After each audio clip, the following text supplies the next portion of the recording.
This is my fourth cup of coffee, and I think I can actually see through time. Let's do another Metal Bass Monday. So let's talk a little bit about making the transition from 4-string to 5 or even 6-string. It seems like it's always done the same way, and it really lets go of a number of options that I think could be really great and powerful if they were observed before the player got kind of burned in with a couple of tendencies. What I see most people do is they just basically play the same bass lines or write the same way, and just all of a sudden this becomes your bottom string and everything just gets moved over a string. It's almost like it just gets transposed. So if most of your songs were kind of in this position, now all of a sudden you're just playing here, and it's like you got an extra high string out of it. Or since it's the same high string you had before, it's just kind of this, your tonal center just moved down.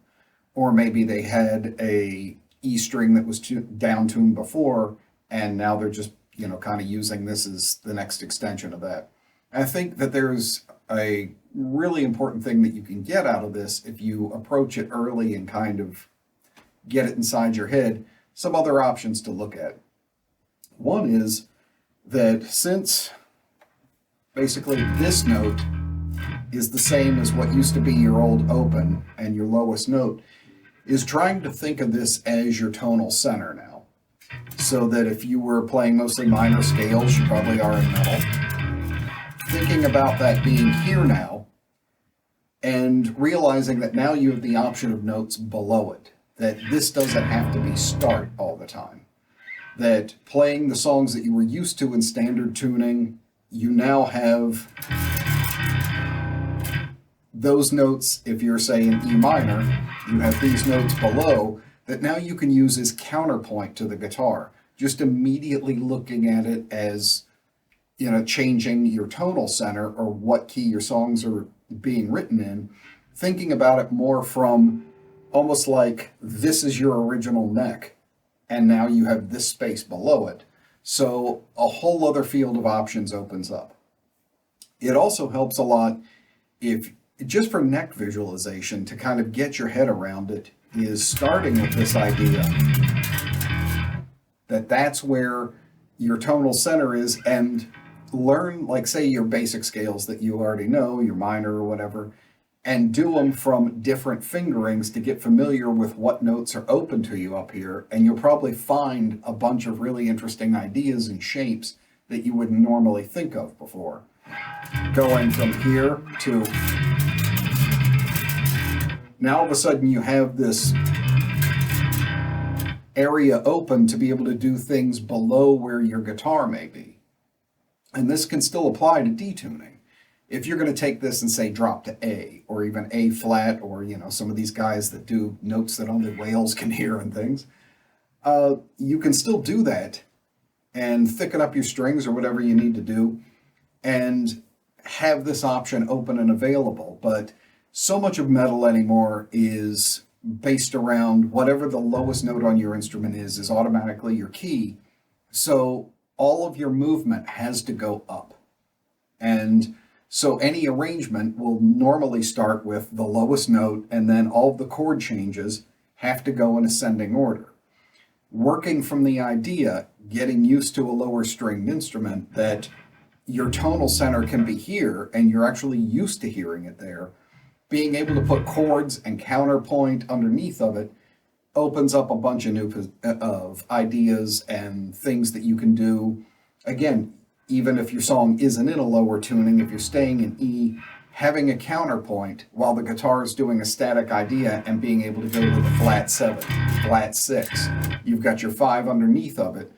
That can be a great way to put some depth underneath of the guitars as they're going maybe up through chord changes and you going down. A ton of new ideas. But I find a lot of players get into that trap of going from 4 to 5, and they just, like I said, it's almost like this is suddenly a 4-string with another extra string on top, that the B replaces their E string, and they play it the same, and mentally they just don't get as much out of all the new area and position that they might be able to take advantage of. And I think it kind of misses the point to a big degree. And it also locks you into kind of the stereotype of what's going on. And if metal's going to progress and if we're going to come up with real new cool ideas, looking at the instrument in a new way would probably help come up with some more creative things. And why not start there? You know, why not sit there and think for a while that this is kind of the tonal center you tend to write out of, and then this is where your fills, your counterpoint bass lines, your chord changes, a lot of it opens up to you. And then, of course, you know, you have a much broader range to be able to work across. So that would be my first thing, is just try and sit there and get used to the idea of playing songs you're familiar with, starting on the 5th fret here, and then see what other positions you can get those same notes out of. You know, getting used to playing your frets or your scales on different frets and exploring the neck in a new way. And because these are new ideas and unfamiliar, I guarantee you're going to come up with a few new ideas that you wouldn't expect, or that because you didn't have the instrument available and weren't thinking of it that way, you wouldn't have stumbled on if you hadn't started from this idea that one doesn't always have to be the bottom note. So try that out. See if this helps in coming up with some new ideas or just looking at the instrument differently. And I guarantee this is going to give you a lot more options, and the 5 string is going to have a lot more to offer to you, and the 6 string as well, if you look at it as additions to what you already have rather than just what you have being moved down a fourth, and it's really not that different. You're going to play exactly the same. Always challenge yourself and see what you can stumble across when you get put in unfamiliar environments. And that's a quick way to do it. So hit me up in the comments if you try this out or if you're making the transition, and let me know if this changes how you looked at your instrument, or if you did come up with some of these ideas that you wouldn't necessarily have thought of before. Now, our other topic is going to be kind of a follow-up on last week's Metal Bass Monday, and that's going to be that you have to play out and play shows a lot, and there's problems with that. You can go back and look, and we talked about why touring and things just don't offer the advantages and can actually be detrimental at a certain point with the way the industry is now, but still finding a way to play out and sharpen your stagecraft, because there is no rehearsal, whether in the studio with a band, at home, nothing will prepare you for playing out. It is the difference in between being at a gun range and then being deployed into Afghanistan. It is a whole new level of taking fire. Everything is going to go wrong, and here's where you will always see someone who's a professional or had experience versus people who have just been out for a couple of shows and they just don't have the same level of chops and confidence in their stagecraft. I think it's also why we've seen the rise of, especially in metal, so many people using backing tracks. That because it's so prohibitive to tour and bands just aren't putting that much time into their stagecraft, they don't know how to handle disasters. They don't know how to improvise. They don't know how to just keep things rolling and figure it out as you go. So they're relying on these tracks. And I fear for the day that stuff goes down, because it's going to be crippling. It's absolutely essential, and you have to accept a certain level of failure. It's one of those things. Nobody gets good at anything without failing repeatedly. So to demonstrate this, I'm going to show you a number of failures going on during a set that I played. Just a couple of quick examples, but all of this happened within about a 4-minute span. So you can see a number of train wrecks hitting. And had I not spent so many years touring and playing out and stuff, I wouldn't have been able to kind of move through this. And I'm grateful to that experience, because so many players do the same thing. And again, it's disastrous, is that they stop, that they'll call a halt to the show, that they'll just stop playing, they'll look around stunned, and that is just death on a stage. You've got to be able to keep moving. So this was at this year's NAMM show. For those who don't know, it's the North American Music Merchants Convention. They hold it every year. It's a huge convention. Tons of players come out to it. and I was honored to be invited to play something called the Tsunami Bass Hang, which is kind of an exhibition of bass players. Small venue, but some amazing players, and it was very bass centric, so it was kind of fun to go up and have a show that was based around that. No pun intended. Uh, right from the get go, things start going wrong. Uh, we started getting a feedback loop through the monitors that the audience couldn't hear but was excruciating on stage. So I had to dial almost all the treble out of my signal. So now I'm just hearing mud. And as the video is going to show, you can barely hear me. And I apologize for that. As good a footage as was there, it was done, I think, on an iPhone, and the sound problems were already existing. But it starts there and just keeps getting worse. Because we had to abandon one song because the feedback issues got so bad that we had to break for a minute for the sound man to get his hands on things. We bounce into another song, and I didn't have time to change instruments. And the song we go into, I'm supposed to be playing on a 5, and I'm playing on a 4 string now. So that's a problem, obviously, already. In the first part of it, because most of this was based around improv, we were up there just jamming and doing some very loose ideas. The drummer decided to, in the middle of this stuff, when I'm already crippled, change the accents halfway through each of these sections as I'm playing them. So I'm having to just kind of follow along with something I've never heard before. And you can kind of tell from the smirk on my face, I'm just going, oh Christ, how am I going to get out of this one? But that's what happens initially, and that looks like this.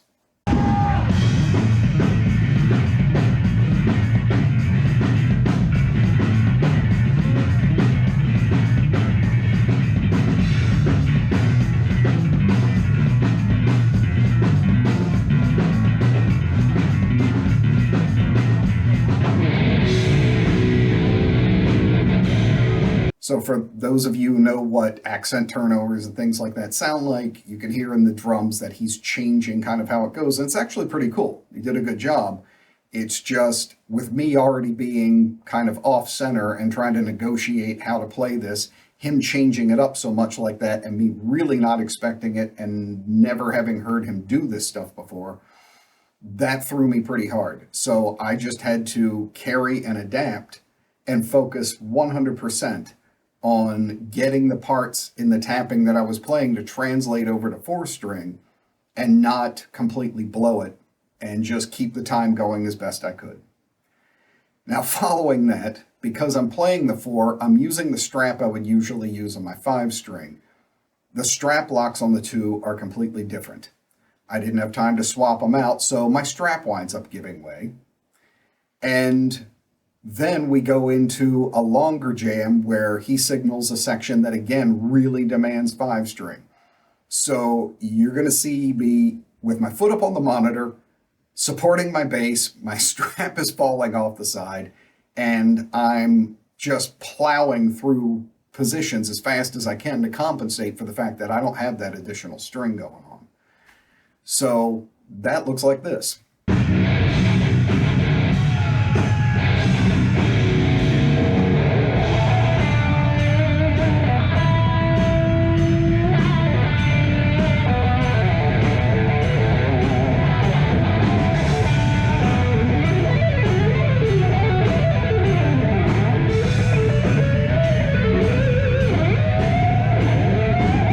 So it's just 2 quick examples to show you that you cannot plan or rehearse enough for what's going to happen on stage. Once, when he was told by someone that his opponent had studied him and he had a plan, the great philosopher Mike Tyson once said, "Yeah, everybody has a plan until they get punched in the face." That's pretty much life, and that is most definitely stagecraft. You are never, ever going to be able to see this stuff coming. And that's why playing out on a stage in front of people and surviving these things is so crucial. Because, again, within 4 minutes, I had 5 malfunctions go off that I hadn't seen coming, couldn't plan for, and it was just pure survival instinct trying to get through these things. Someone who didn't maybe have the same level of experience or confidence in their ability to navigate the situation would probably have made that lethal move of just stopping and looking around. And then you're just dead in the water. It's the true sign of someone who's an amateur. And again, I'm not doing this to say, oh, look at me, like I did this so well or something. Any competent musician who's got some stagecraft and has had experience is going to be able to do this. But to get this is a part of your playing that a lot of these guys just aren't getting, that you see these masterful guys on YouTube. And again, I'm not taking anything away from them. But the reason you don't see them at shows and the reason you don't see these amazing live performances from them is because that's what they're up against. And it is an absolute different world than what is in these, sealed environments of your rehearsal space or being at home. So if you are planning to be able to take this stuff out live and be really good at it and really convincing to an audience, you have to develop stagecraft, and it only comes through failure. It's the unfortunate thing of just about anything you ever want to learn. So whatever it takes, do house parties, do get-togethers, play free shows, do whatever you have to just to get that under the belt. And like I said in the last Metal Bass Monday, when we talked about touring, that type of stuff just isn't benefiting most bands until you reach a certain level. But you have to get out there and at least get some experience, because nothing trains you like actually taking fire. I've gone through things of having equipment stolen right before a show, having bottles thrown at me, had been attacked on stage by somebody who thought I was someone else, or you can't imagine the amount of stuff that'll go wrong. I've just had electronics and a bass just not work for no reason. Just stop, complete silence. And then when I got off stage and tried to diagnose it, all of a sudden it worked again, and nobody could figure out why. Total ghost in the machine type of stuff. You can't, again, there's just no way to predict it. You got to get out there and just accept it. Just kind of go, I'm here to learn that this stuff will go wrong and how to get around it. If you try and hide from it, it's just going to get worse. It's kind of like a bully. You got to stand up to it and punch it in the face. You're probably going to take a few punches yourself, but in the end, you're going to come out being all right. So develop your stagecraft, get out there and learn by doing. But you aren't really going to be mastering your instrument or your ability to perform until you've done this enough that you know how to be able to handle what's going to get thrown at you. So if you either disagree or you've had horrible, horrible stage experiences, and I've had more than a few, I'm happy to share at some point. Hit me below in the comments. Let me know, what was the worst gig that you had? What was the just absolutely most crushing one you had? I think if we all start telling stories down here in the comments, that you'll find out you're in pretty good company. So that's going to wrap it up for this Monday. Got to another set of analyzing tracks, doing some reaction stuff coming up. So check that out. And a couple of gear reviews at the end of the week. So I will see you on the next ones.